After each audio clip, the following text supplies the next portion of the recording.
Hi நண்பர்களே, ஆம்லேட்டில் வெரைட்டியாக பண்ணுறாங்க. நம்ம முட்டைக்கோஸ் வச்சு பண்ணலாம் ஆம்லேட்டு. இப்போ வந்து 2 முட்டை எடுத்துக்கிறேன். முட்டை எடுத்துகிட்டு கொஞ்சமாக மிளகாத்தூளும் உப்பும் சேர்த்து நல்லா கலந்து விட்டு வச்சுக்கோங்க. இப்போ வந்து அடுப்பை ஆன் பண்ணிக்கலாம்.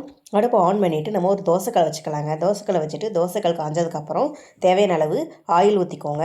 ஆயில் ஊற்றிட்டு நம்ம முட்டைக்கோஸ் வந்து பொடி பொடியாக கட் பண்ணி வச்சுருக்கிறோம், அதையும் சேர்த்துக்கலாம். சேர்த்துட்டு எண்ணெயிலேயே நல்லா வதக்கி விட்டுக்கோங்க. நல்லா மிக்ஸ் பண்ணி விட்டு நல்லா வதக்கிட்டு இப்போ வந்து நம்ம கலந்து வச்சுருக்கிற அந்த முட்டையை ரவுண்ட் ஷேப்பில் நல்லா ஊற்றி விட்டுக்கோங்க.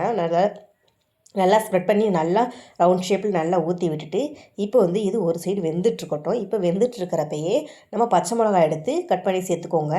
நல்லா ஒரு பச்சை மிளகாய் எடுத்து கட் பண்ணி சேர்த்துக்கிறேன். சேர்த்துட்டு இப்போ வந்து கொத்தமல்லி கருப்புலையை பொறுப்புலையாக கட் பண்ணி வச்சுருக்கிறேன், அதையும் சேர்த்துக்கோங்க. சேர்த்துட்டு நல்லா வெந்துட்டுருக்குது. இப்போ நல்லா வெந்துருச்சு. இப்போ வந்து ஒரு சைடு திருப்பி போட்டுக்கோங்க.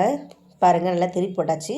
டபுள் சைடு நல்லா வெந்துக்கட்டும். நல்லா வெந்ததுக்கப்புறம் அவ்வளோதாங்க, முட்டைக்கோஸ் வச்சு ஆம்லேட் ரெடி பண்ணியாச்சு. செம்மையாக இருக்கும். நீங்களும் உங்கள் வீட்டில் இது மாதிரி ட்ரை பண்ணி பாருங்கள்.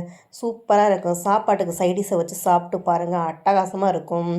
ஆம்லேட்லேயும் டிஃப்ரெண்ட்டாக பண்ணுறாங்க. நம்ம முட்டைக்கோஸ் வச்சு பண்ணி பார்த்தோம். உண்மையாலுமே சூப்பராக தான் இருந்துச்சு. நீங்கள் டிஃப்ரெண்ட்டாக இது மாதிரி பண்ணி பார்த்துட்டு எப்படி இருந்துச்சுன்னு கமெண்ட் பாக்ஸில் கமெண்ட் பண்ணுங்கள். வீடியோ பிடிச்சிருந்துச்சுன்னா கேபி தேவ் சேனலை லைக் பண்ணுங்கள், சப்ஸ்கிரைப் பண்ணுங்கள், ஷேர் பண்ணுங்கள், கமெண்ட் பண்ணுங்கள். வீடியோ பிடிச்சிருந்துச்சுன்னா கமெண்ட் பண்ணுங்கள்.